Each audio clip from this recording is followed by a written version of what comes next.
The daytime population of Chicago's Central Business District is more than 600,000 people. At any time, a major incident may require that some or all of these people evacuate the area. Chicago has developed effective emergency response plans. Being prepared is a shared responsibility.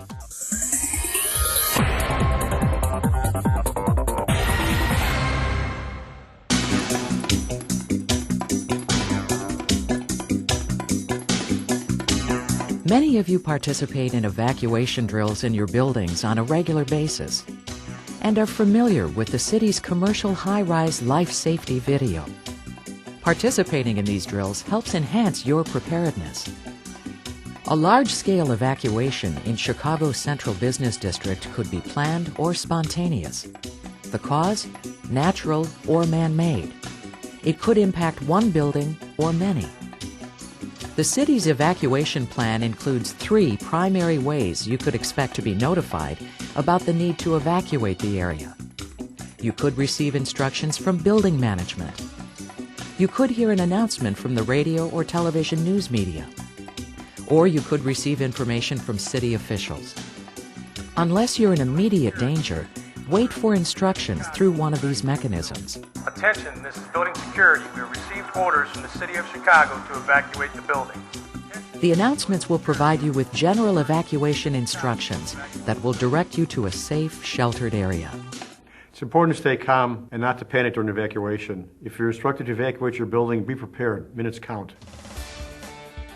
If you're notified that the city is evacuating your area, you should return to your workspace and gather your belongings if you aren't in immediate danger. What should I bring? The city recommends that you keep a go bag at your desk at all times. Your bag should include the following easily obtainable items: flashlight, battery-operated AM/FM radio, extra batteries for the flashlight and radio, whistle, comfortable and sturdy shoes, socks, bottle of water, extra house and car keys, pen, paper, and tape in case you need to leave a message, recent family photo for identification purposes, personal hygiene products including alcohol-based hand sanitizer, toothbrush, face cloth, feminine hygiene products, and a copy of your family communications plan. While all of the items in your go bag are essential, it's also very important to prepare a family communications plan and to have it with you to ensure that you can contact all the members of your family or other individuals you need to reach. To find out more on what information you should include in your family communications plan, go to www.alertchicago.org and click on Family Plan to download a pre-printed form. Once evacuation plans are announced, and with your go bag in hand, move to the street level. Once there, follow the direction of your company's fire safety director or floor warden. Exit to your left, out the door, and see the police. These individuals have additional training and are prepared to assist you.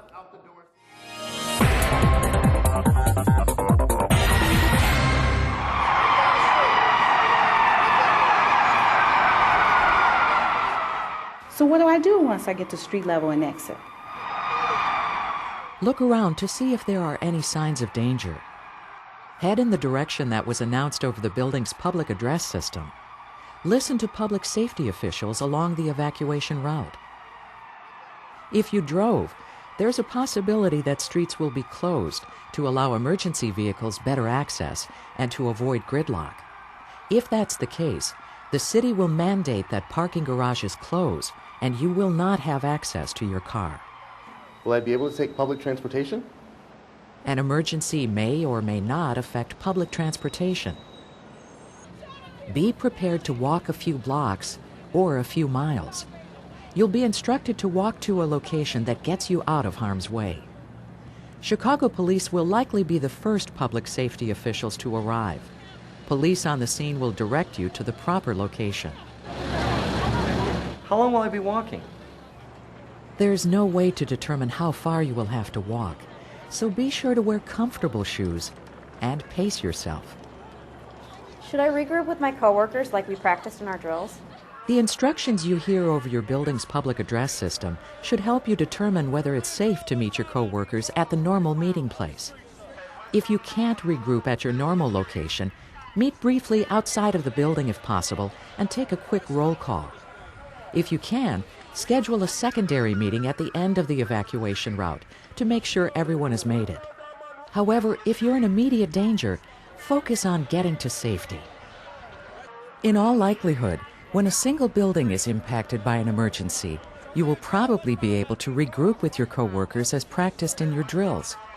However, when more than one building is affected, there is a strong chance you will not be able to meet at the predetermined locations you've practiced. Remember, listen carefully to the instructions you received from building management and public safety officials. Will help be provided along the way? In most instances, emergency medical services personnel from the Chicago Fire Department will have triage areas established along the evacuation route to treat those with injuries. Individuals with disabilities will be provided with special evacuation assistance at the triage areas if needed. Along the way, you will receive assistance from public safety officials, especially if it will take you a while to reach safety. But be patient. It may take time to get these resources in place. In addition to the Chicago Fire Department triage areas, city representatives or emergency partners such as the Salvation Army or Red Cross will assist in distributing water because you may become dehydrated while moving to safety. Where will we end up? You will ultimately arrive at an Assembly Transport Center, or ATC. Depending on how much of the central business district is being evacuated, the number of evacuees, and the direction of your evacuation route, the ATC could be a school auditorium, sports arena, convention hall, or a combination of several facilities.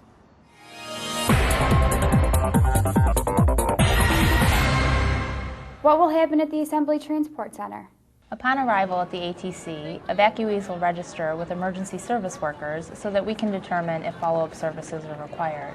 Additionally, emergency service workers will use the information in the database to address inquiries from loved ones who want to know more about individuals who may have evacuated. The services available at the Assembly Transportation Center traditionally include medical assistance, humanitarian services such as food, water, or crisis counseling, short-term sheltering assignments if required, and transportation services to a transportation hub. For more information about personal preparedness, visit the city's Alert Chicago website at www.alertchicago.org or contact the Office of Emergency Management and Communications at 312-743-PLAN.